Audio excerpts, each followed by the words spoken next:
एकमेवाद्वितीयम्।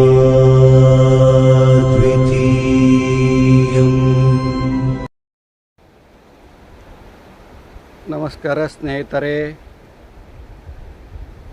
ನಿಮ್ಮೆಲ್ಲರಿಗೂ ಯೋಗ ಮಾಸ್ಟರ್ ಚಾನಲ್ಗೆ ಸ್ವಾಗತ ಸುಸ್ವಾಗತ. ನಾವು ಈಗ ಭೀಮನಕೊಳದಲ್ಲಿ ಇದ್ದೇವೆ. ಶ್ರೀಶೈಲದಲ್ಲಿ ಬರುವಂಥ ಈ ಭೀಮನಕೊಳ ಪ್ರದೇಶ. ಇಲ್ಲಿಗೆ ಸಾಧಕರು, ಪಾದಯಾತ್ರೆಯಿಂದ ಬರುವಂಥ ಸಾಧಕರು ಈ ಮಾರ್ಗದಲ್ಲಿ ಬರ್ತಾರೆ. ಇದು ಕನಿಷ್ಠ 5 ರಿಂದ 6 ಕಿಲೋಮೀಟರ್ ಆಳದಲ್ಲಿದೆ ಭೀಮನಕೊಳ.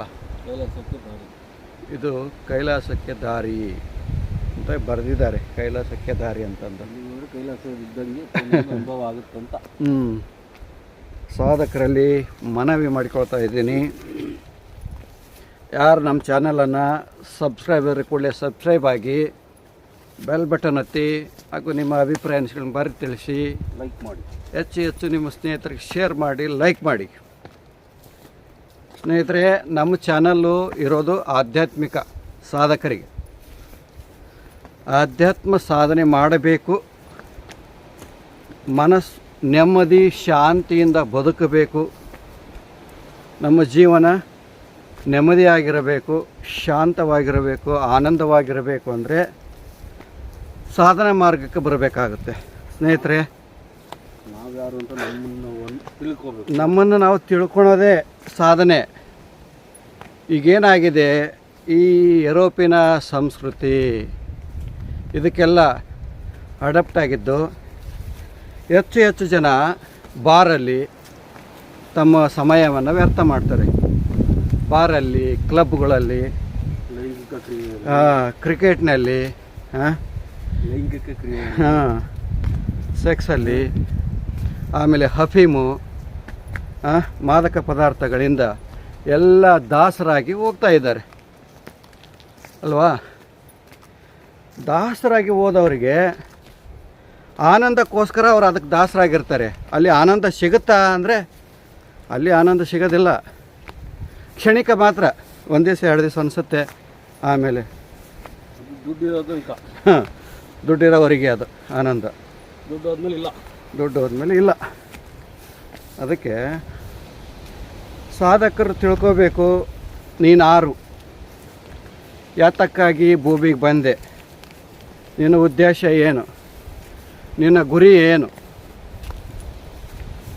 ಯಾಕಾಗಿ ಜೀವನ ನಾನು ಧರೆಗೆ ಬಂದೆ. ಮೂಲ ಪ್ರಶ್ನೆಗೆ ಉತ್ತರವನ್ನು ಹುಡುಕುತ್ತಾ ಹೋಗಬೇಕಾಗುತ್ತೆ. ಆದರೆ ಇದು ಎಲ್ಲರಿಗೂ ಸಿಗೋದಾ? ಎಲ್ಲರಿಗೂ ಸಿಗೋದಲ್ಲ. ಸಾಧಕನಿಗೆ, ಸಾಧನೆ ಮಾಡುವಂಥ ಮನಸ್ಸಿರುವಂತಹ ಆ ಮನಸ್ಥಿತಿ ಇರಬೇಕು. ಏನೇ ಕಷ್ಟ ಬಂದ್ರೂ ನಾನು ಸಾಧನೆ ಬಿಡೋದಿಲ್ಲ, ಕಷ್ಟ ಬಿದ್ದು ಸಾಧನೆ ಮಾಡ್ತೀನಿ. ಸಾಧನೆಗಿಂತ ಪರಿಸರ ಪ್ರೀತಿ ಮಾಡಿದ್ರೆ ತಾನಾಗಿ ಸಾಧನೆ ಹುಟ್ಟುತ್ತೆ. ಎಷ್ಟೋ ಜನ ಸಾಧಕರು ಕೇವಲ ಪರಿಸರದಲ್ಲೇ ಕುಂತ್ಕೊಂಡ್ಬಿಟ್ಟು ಜ್ಞಾನಿಗಳಾಗಿದ್ದಾರೆ. ಈಗ ರಮಣ ಮಹರ್ಷಿಗಳು ತಗೊಳ್ಳಿ, ನಾವು ರಮಣ ಆಶ್ರಮಕ್ಕೆ ಹೋಗಿದ್ವಿ. ನೋಡಿ, ರಮಣ ಮಹರ್ಷಿಗಳ ಬಗ್ಗೆ ಕೇಳಿದ್ದೀರ. ಅವರು ಮನೆ ಬಿಟ್ಟು ಬಂದುಬಿಟ್ರು. ಒಂದು ಚೀಟಿಯಲ್ಲಿ ಬರೆದಿಟ್ಟು, ನಮ್ಮನ್ನು ಹುಡುಕಕ್ಕೆ ಹೋಗಬೇಡಿ, ನಾನು ಸಾಧನೆ ಮಾಡೋಕ್ಕೆ ಹೋಗ್ತಾಯಿದ್ದೀನಿ ಅಂತದ್ದು.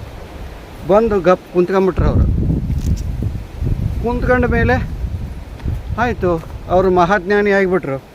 ಈಗ ನೋಡಿ, ಲಕ್ಷಾಂತರ ಕೋಟ್ಯಾಂತರ ಶಿಷ್ಯರು, ಭಕ್ತರು ಅವ್ರ ಆಶ್ರಮಕ್ಕೆ ಬಂದು ಹೋಗ್ತಾರೆ. ಅವ್ರ ದೇಹ ಬಿಟ್ಟು ಹೋಗಿದ್ರು ಕೂಡ ಅವರು ಇರುವಾಗಲೇ ಎಷ್ಟೋ ಜನ ಶಿಷ್ಯರು ದೇಶ ವಿದೇಶದಿಂದ ಅವ್ರನ್ನ ಹುಡುಕೊಂಡು ಬರ್ತಾಯಿದ್ರು. ಯಾಕೆ ಬರ್ತಾಯಿದ್ರು? ಅವ್ರು ಯಾವುದೋ ಡಿಗ್ರಿ ಓದಿಲ್ಲ, ಅವ್ರು ಯಾವುದೋ ಡಬಲ್ ಡಿಗ್ರಿ ಓದಿಲ್ಲ, ಟ್ರಿಬಲ್ ಡಿಗ್ರಿ ಹೋಗಿಲ್ಲ. ಆದರೆ ಅವರು ಪ್ರಪಂಚದಿಂದ ವಿಮುಖರಾಗಿಬಿಟ್ರು.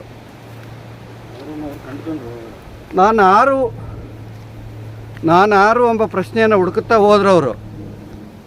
ಈ ಶರೀರ ನಾನಾ?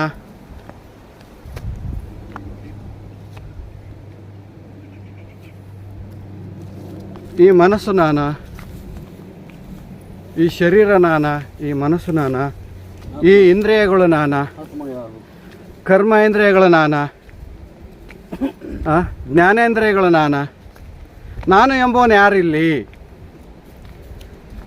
ಅಂದರೆ ಈಗ ಅನ್ನಮಯ ಕೋಶ, ವಿಜ್ಞಾನಮಯ ಕೋಶ, ಪಂಚ ಕ್ಲೇಶಗಳು ಬರ್ತವೆ, ಅವುಗಳು ನಾನು. ಯಾರು ನಾನು?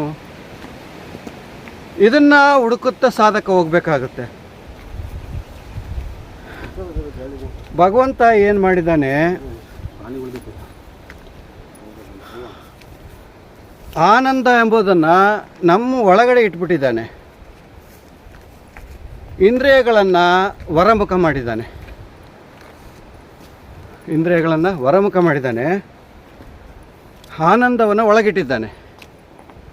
ಅದಕ್ಕೆ ಮಾಯಾ ಎಂಬ ಅಂಟು ಪಡೆದು ಬಿಟ್ಟಿದ್ದಾನೆ. ಮಾಯೆ, ಮಾಯೆ. ಈ ಪ್ರಪಂಚ ಏನು? ಮಾಯೆ. ಹೆಣ್ಣು, ಹೊನ್ನು, ಮಣ್ಣು, ಸುಂದರವಾದ ನೋಡುವಂಥದ್ದು, ಕೇಳುವಂಥದ್ದು, ಅರಿಷಡ್ವರ್ಗಗಳು, ಕಾಮ, ಕ್ರೋಧ, ಲೋಭ, ಮದ, ಮೋಹ, ಮತ್ಸರ, ಈ ಎಲ್ಲ ಅರಿಷಡ್ವರ್ಗಗಳಿಗೆ ಮನುಷ್ಯ ದಾಸನಾಗಿ ಹೋಗ್ತಾ ಇದ್ದಾನೆ. ದಾಸನಾಗಿ ಹೋಗಿ ತಾನು ಯಾರು ಎಂಬುದನ್ನು ಅರ್ಥಕೊಳ್ತಾ ಇಲ್ಲ.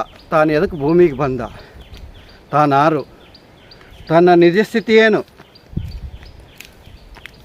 ಎಲ್ಲ ಸಾಧಕರು ತಮ್ಮ ನಿಜ ಸ್ಥಿತಿಗೆ ಬಂದು ನಿಲ್ಲಬೇಕು. ಆವಾಗ ಅದೆಲ್ಲ ನಿಜವಾದ ಸಾಧನೆ ಆಗುತ್ತೆ. ಇದನ್ನು ಸರಿಯಾಗಿ ಅರ್ಥ ಮಾಡ್ಕೋಬೇಕು ಸಾಧಕರು. ನಮ್ಮ ನಿಜ ಸ್ಥಿತಿ ಯಾವುದು? ಯಾವುದರಿಂದ ಆನಂದ, ಯಾವುದರಿಂದ ಆನಂದ, ಯಾವುದರಿಂದ ಆನಂದ ಸಿಗುತ್ತೆ ನಿಜವಾಗಿಯೂ? ಎಲ್ಲಿದೆ ಆನಂದ? ಹೆಂಡತಿ ಮಕ್ಕಳು ಮಾಡ್ಕೊಳ್ಳೋದ್ರಲ್ಲಿ ಆನಂದ ಇದೆಯಾ? ಅಥವಾ ವರ್ಷಕ್ಕೊಂದು ಸಲ ಕಾರು ಜೀಪು ಚೇಂಜ್ ಮಾಡೋದ್ರಿಂದ ಏನಾದರೂ ಆನಂದ ಇದೆಯಾ? ಅಥವಾ ಸಿನಿಮಾ ತಾರೆಯರಿಂದ ಹೋಗೋದ್ರಿಂದ ಆನಂದ ಇದೆಯಾ? ಅಥವಾ ಕ್ರಿಕೆಟ್ ತಾರೆಯರಿಂದ ಹೋಗೋದ್ರಲ್ಲಿ ಆನಂದ ಇದೆಯಾ? ಯಾವುದಿಲ್ಲ ಆನಂದ. ಇದನ್ನು ಅರ್ಥ ಮಾಡ್ಕೋಬೇಕು. ಸದ್ಗುರುವಿನ ಮಾರ್ಗದರ್ಶನದಲ್ಲಿ ದೀಕ್ಷೆ ಪಡ್ಕೋಬೇಕು. ದೀಕ್ಷೆ ಪಡ್ಕೊಂಡು ದೀಕ್ಷಾಬದ್ಧರಾಗಿ ಸಾಧನೆ ಮಾಡಬೇಕು. ಅಂಜದೆ ಹಳಕದೆ ಸಾಧನೆಯಲ್ಲಿ ಏನೇ ತೊಂದರೆಗಳು ಬಂದರೂ ಅವುಗಳನ್ನ ಮೆಟ್ಟಿ ನಿಲ್ಲಬೇಕು. ಮನುಷ್ಯ ಮನಸ್ಸು ಮಾಡಿದ್ರೆ ಏನು ಬೇಕಾದರೂ ಸಾಧಿಸ್ತಾನೆ. ಇದರಲ್ಲಿ ಯಾವ ಡೌಟ್ ಇಲ್ಲ. ಮನುಷ್ಯನಿಗೆಲ್ಲ ಸಾಮರ್ಥ್ಯ ಇದೆ. ಏನನ್ನು ಬೇಕಾದರೂ ಸಾಧಿಸೋ ಸಾಮರ್ಥ್ಯ ಮನುಷ್ಯನಿಗಿದೆ. ಆದರೆ ಛಲದಿಂದ ಅವನು ಹೋದಾಗ ಅದು ಸಾಧ್ಯ. ಅವನಿಗೆ ಛಲ ಇಲ್ಲ ಅಂದರೆ ಏನು ಮಾಡೋಕ್ಕಾಗುತ್ತೆ? ಎಲ್ಲ ಪ್ರಾಣಿಗಳು, ಪಕ್ಷಿಗಳು, ಕ್ರಿಮಿಗಳು, ಕೀಟಗಳು ಎಲ್ಲ ಹುಟ್ಟುತ್ತವೆ, ಸಾಯ್ತವೆ, ಹುಟ್ಟುತ್ತವೆ, ಸಾಯ್ತವೆ. ಅದಕ್ಕೂ ಈ ನರಮಾನವನಿಗೂ ಏನು ವ್ಯತ್ಯಾಸ ಇದೆ? ಎಲ್ಲ ಪ್ರಾಣಿ, ಎಲ್ಲ ಪಕ್ಷಿಗಳಿಗೂ ಕೂಡ ಭಗವಂತ ಅಷ್ಟೇ ಉಣ್ಣೋದು, ಮಲಗೋದು, ಹೇಳೋದು, ಉಮಾಯ್ ಕೊಟ್ಟಿದ್ದಾನೆ. ಆದರೆ ಮನುಷ್ಯನಿಗೆ ಬುದ್ಧಿ ಅಂತ ಒಂದು ಕೊಟ್ಟಿದ್ದಾನೆ, ಮಾತು ಅಂತ ಒಂದು ಕೊಟ್ಟಿದ್ದಾನೆ. ಯಾಕೆ ಕೊಟ್ಟಿದ್ದಾನೆ? ಮನುಷ್ಯ ಅಂದರೆ ಇವನು ಶ್ರೇಷ್ಠ ಜೀವಿ. ಇವನು ತನ್ನನ್ನು ತಾನು ಅರ್ಥ ಮಾಡಿಕೊಂಡು ಜಗತ್ತಿಗೆ ಶಾಂತಿಯನ್ನು ನೀಡಬಲ್ಲ, ತನ್ನನ್ನು ತಾನು ಕಂಡ್ಕೋಬಲ್ಲ. ಈ ದೃಷ್ಟಿಯಿಂದ ಭಗವಂತ ಇಷ್ಟೆಲ್ಲ ಕೊಟ್ಟಿದ್ದಾನೆ ನೋಡಿ. ಅದನ್ನು ಸಾಧಕರ ಅರ್ಥ ಮಾಡ್ಕೋಬೇಕು. ಏನಿದೆ ವಿಸ್ಮಯ? ಅದಕ್ಕೆ ಸೃಷ್ಟಿಯ ಜೊತೆಗೆ ಒಂದಾಗಬೇಕು. ಸೃಷ್ಟಿಯ ಜೊತೆಗೆ ಒಂದಾಗಬೇಕು. ನಮ್ಮದು ನಿಜದಲ್ಲಿ ಒಂದಾಗಬೇಕು. ನಿಜದಲ್ಲಿ ಒಂದಾದಾಗ ನಮಗಿದೆಲ್ಲ ಅರಿವಿಗೆ ಬರುತ್ತೆ. ಅದಕ್ಕೋಸ್ಕರ ಅನೇಕ ಮಾರ್ಗಗಳಿದ್ದಾವೆ. ಭಕ್ತಿ ಮಾರ್ಗ, ಕರ್ಮ ಮಾರ್ಗ, ಜ್ಞಾನ ಮಾರ್ಗ, ರಾಜಮಾರ್ಗ, ಕ್ರಿಯಾ ಮಾರ್ಗ, ಹಠ ಮಾರ್ಗ, ಲಯ ಮಾರ್ಗ ಇದ್ದಾವೆ. ಗುರುಗಳ ಹತ್ರ ಮಾರ್ಗದರ್ಶನ ತಗೊಂಡು ಸತತ ಗುರುಗಳ ಮಾರ್ಗದರ್ಶನದಲ್ಲಿ ಸಾಧನೆಯಲ್ಲಿ ಮುನ್ನುಗ್ಗಬೇಕು. ಯಾವುದು ಶಾಶ್ವತವಲ್ಲ ಸ್ನೇಹಿತರೆ, ಯಾವುದು ಇಲ್ಲಿ ಯಾವ ಶಾಶ್ವತ ಅಲ್ಲ. ಯಾಕಂದ್ರೆ ನಾವು ತೊಟ್ಟಂಥ ಈ ಶರೀರ ಇವತ್ತಿಲ್ಲದ ನಾಳೆ ಬಿದ್ದೋಗುತ್ತೆ. ಇದು ಇದು ಬಿದ್ದು ಹೋಗುತ್ತೆ, ವಿಡಿಯೋ ಬರ್ತಾರ ಶರೀರ ಬಿದ್ದು ಹೋಗುತ್ತೆ. ಅದಕ್ಕೇನು ಶಾಂಪು ಹಚ್ಚೋದೇನು, ಸೋಪ್ ಹಾಕಿ ತೊಳೆಯೋದೇನು? ಹಾಂ, ಅದು ನಾನೇ ತ್ರಿಪುರ ಸುಂದರಿ, ನಾನೇ ಸುಂದರ, ನಾನೇ ಸುಂದರಿ. ಮೋಹ ಏನು, ಅದರ ಮೇಲೆ ಅಹಂಕಾರ ಏನು? ಹಾಂ, ಅಷ್ಟ ಮದಗಳು ಮನುಷ್ಯನಲ್ಲಿ, 8 ಮದಗಳು. ಹಾಂ, ನಾನೇ ಬುದ್ಧಿವಂತ, ನಾನೇ ಸುಂದರವಂತ, ನಾನೇ ದುಡ್ಡು ಆಸ್ತಿವಂತ. ಹಾಂ, ಇವೆಲ್ಲ ಮದಗಳು. ನಾನೇ ವಿದ್ಯಾವಂತ, ನಾನೇ ಬುದ್ಧಿವಂತ. ಹಾಂ, ನಾನಲ್ಲದೆ ಇನ್ಯಾರಿಲ್ಲ. ಈ ಅಷ್ಟ ಮದಗಳಿಂದ ಮನುಷ್ಯ ಹುಚ್ಚರಂತೆ ಮೈ ಮೇಲೆ ಪ್ರಜ್ಞೆ ಇಲ್ದಂಗೆ ಬದುಕ್ತಾ ಇದ್ದಾನೆ. ಅದರಿಂದ ಹೊರಗಡೆ ಬರಬೇಕು. ಸಾಧಕರ ಒಳ್ಳೆಯ ಗುರುಗಳ ಮಾರ್ಗದರ್ಶನದಲ್ಲಿ ಸಾಧನೆಯಲ್ಲಿ ಮುಂದೋಗಬೇಕು. ತಮ್ಮನ್ನು ತಾವು ತಿಳ್ಕೊಳಕ್ಕೆ ಪ್ರಯತ್ನ ಮಾಡಬೇಕು. ತಮ್ಮನ್ನು ತಾವು ತಿಳ್ಕೊಂಡಾಗ ಆವಾಗ ನಿಜಾಂಶ ಏನಂತ ಗೊತ್ತಾಗುತ್ತೆ. ಜೀವನ್ಮುಕ್ತಿ ಅಂದರೆ ಏನು, ಜೀವನ ಅಂದ್ರೇನು, ಜೀವನ್ಮುಕ್ತಿ ಅಂದರೆ ಏನು ಅಂತ ಅರ್ಥ ಆಗುತ್ತೆ. ಹಾಗೆ ಭೀಮನ ಕೊಳಕ್ಕೆ ಬಂದಿದ್ವಿ. ಒಂದು 4 ಮಾತು ಮಾತಾಡಬೇಕು, ಸಾಧಕರಿಗೆ ಮಾರ್ಗದರ್ಶನ ಕೊಡಬೇಕು ಅಂತ ಮನಸ್ಸು ಪ್ರೇರಣೆ ಆಯಿತು. ಹಾಗಾಗಿ ನಾವು ಇಲ್ಲಿ ಈ ವಿಡಿಯೋ ಮಾಡಿದ್ವಿ. ಇಲ್ಲಿಗೆ ನಾನು ವಿಡಿಯೋ ಮುಗಿಸ್ತಾ ಇದ್ದೇನೆ. ನಮಸ್ಕಾರ ಸ್ನೇಹಿತರೆ. ಮೋಹ, ಕಾಮ ಎಲ್ಲ ಮೆಟ್ಲು ಒಂದೊಂದು ಬಿಟ್ಟಿದ್ದಾರೆ ಸ್ನೇಹಿತರೆ, ಭೀಮನ ಕೊಳ ಈ ಸುಂದರವಾದ ದೃಶ್ಯವನ್ನು ನೋಡ್ತಾ ಇದ್ದೀರ.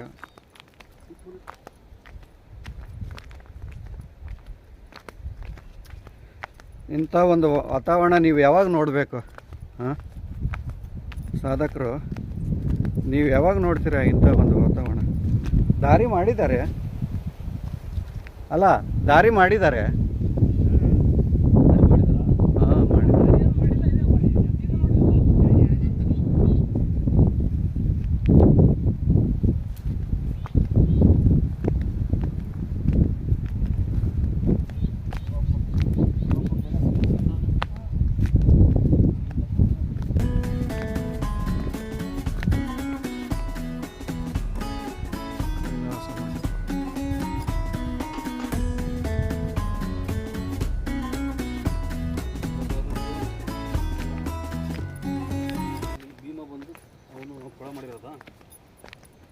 ಇದು ಭೀಮನ ಕೊಳ ಅಂತಾರೆ. ಇದ್ರ ಇತಿಹಾಸ ನಮ್ಗೆ ಗೊತ್ತಿಲ್ಲ. ನೀವು ಗೊತ್ತಿರುವಂಥ ಸಾಧಕರು ಕಾಮೆಂಟ್ ಮಾಡಿ, ಕಾಮೆಂಟ್ ಬಾಕ್ಸಲ್ಲಿ ಕಾಮೆಂಟ್ ಮಾಡಿ. ಇದರ ಇತಿಹಾಸ ಗೊತ್ತಿರುವಂಥ ಸಾಧಕರು, ತಿಳಿದವ್ರು ಇರ್ತೀರ. ಭೀಮರಾಯ ನಮ್ಮನ್ನು ಭೀಮನ ಕೊಳ ಕರ್ಕೊಂಬಂದಿದ್ದಾನೆ. ಇಲ್ಲಿಂದ 5 ಕಿಲೋಮೀಟ್ರ್ ಆಗುತ್ತೆ. ಹಿಂಗೆ ಹೋಗುತ್ತೆ ಇದು. ನಾವೇನಾದ್ರೂ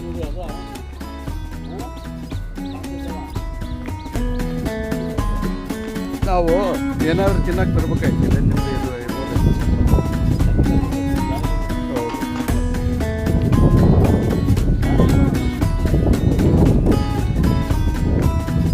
ಅಲ್ಲಿ ಇಲ್ಲಿ ಹೋಗಿನ ಜಾಗದಲ್ಲಿ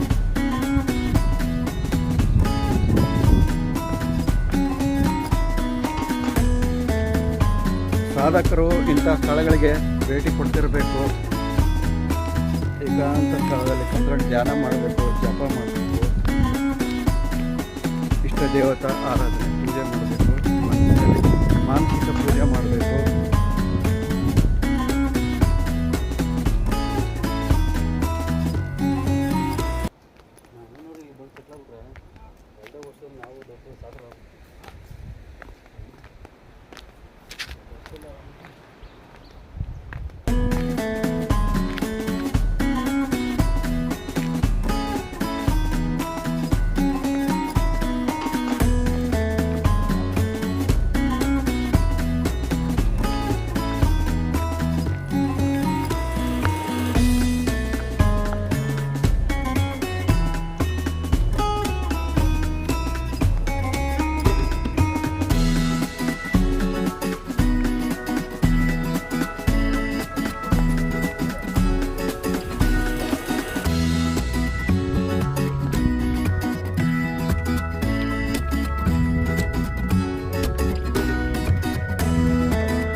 ಜನಸಂದಣಿನೇ ಇಲ್ಲ ಇಲ್ಲಿ.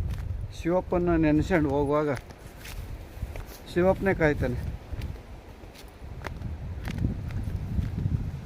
ಶಿವನೇ ನಾ ನಿನ್ನ ಸೇವಕನಯ್ಯ, ಶಿವನೇ ನಾ ನಿನ್ನ ಸೇವಕನಯ್ಯ, ಅದು ಬಿಡಿಸಯ್ಯ ನಿನ್ನ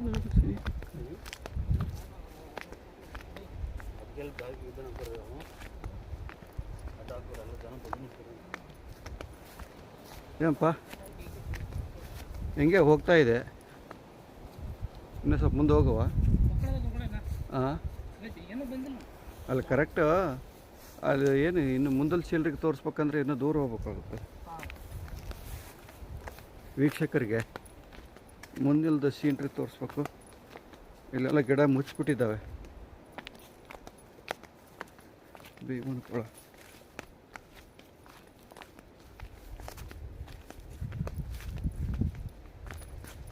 ಏನೋ ಮಾಡಿದಾರೆ ಸಿಮೆಂಟ್ ಇಲ್ಲಿ ವಾಟರ್ ಟ್ಯಾಂಕ್ ಇತ್ತ ಏನಿಲ್ಲ ಅಲ್ಲ? ವಾಟರ್ ಟ್ಯಾಂಕ್ ಇತ್ತು ಅನ್ಸುತ್ತೆ. ಬಂದಿರಲ್ಲ ಜನ ಎಲ್ಲ ಹೊಲಸು.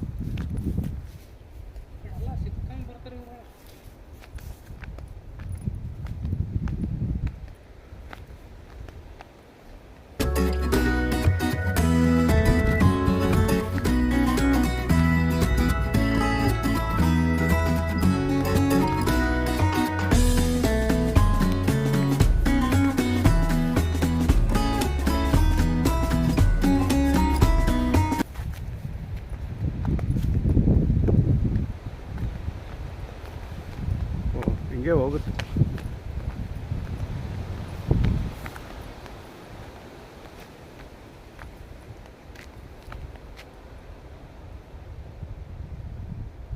ಹಿಂಗೆ ಬರ್ತಾನೆ ಇದು.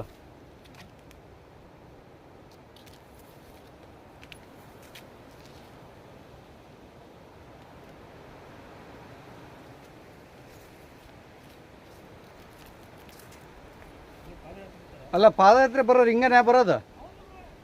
ಅಯ್ಯೋ, ಪಾದಯಾತ್ರೆಯಿಂದ ಬರ್ತಾರಲ್ಲ ಅವ್ರಿಗಿದು ದಾರಿ.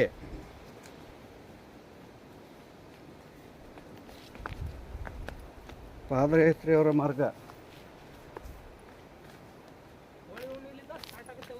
ಹಾಂ, ಪಾದಯಾತ್ರೆಯಿಂದ ಬರೋರಿಗೆ ಮಾರ್ಗ ಇದು. ಓಕೆ,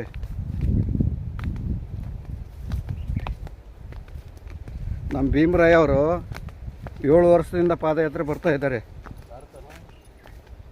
7 ವರ್ಷದಿಂದ ಪಾದಯಾತ್ರೆಗೆ ಶ್ರೀಶೈಲಕ್ಕೆ ವರ್ಷಕ್ಕೊಂದು ಸಲ ಪಾದಯಾತ್ರೆ ಬರ್ತಾರೆ ಅವರು.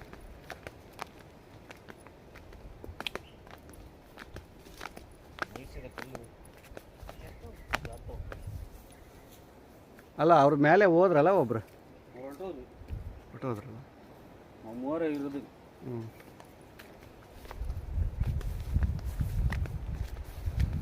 ನಾವು ಜಾಸ್ತಿ ಏನು ಮುಂದೆ ಹೋಗೋದಿಲ್ಲ, ಬನ್ನಿ ಸಾಕು. ಕುಂತ್ಕೊಂಡು ಹೋಗೋ, ಧ್ಯಾನ ಮಾಡಿ ಹೋಗು.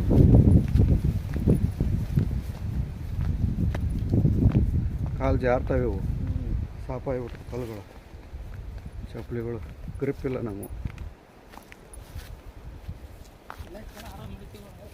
ಹಾಂ, ಬರೋ ಟೈಮಿಗೆ ಕಷ್ಟ ಆಗುತ್ತಲ್ಲ. ಈಗಿನ ಪಟ ಪಟ ಹುಡುಗ್ಬಿಡ್ತೀವಿ. ಹಾಂ, ಎತ್ತೋಗ್ರಿಗೆ ಅಷ್ಟೇ. ಹಾಂ, ಎನರ್ಜಿ ಎಲ್ಲ ಹೋಗ್ಬಿಡುತ್ತಲ್ಲಿ. ಮರ್ಮೇಲೆ ಕೂತ್ಕೊಂಡ್ಬಿಡ್ತೀರಾ? ಅದ್ರಾಗೆ ಕುಂದೈತಿ. ಅಲ್ಲ ಅದು ಇದು ಕವರ್ ಮಾಡೋಕ್ಕಾಗ್ತಾ ಇಲ್ಲ. ಮ್ಯಾಲಿಂದನೇ ಕವರ್ ಆಗೋದು, ಕೆಳಗೆ ಕವರ್ ಆಗಲ್ಲ. ಅದು ಓದ್ತಾ ಇನ್ನು ಲೆವೆಲಾಗೆ ಸಿಗ್ತದೆ ನಮಗೆ.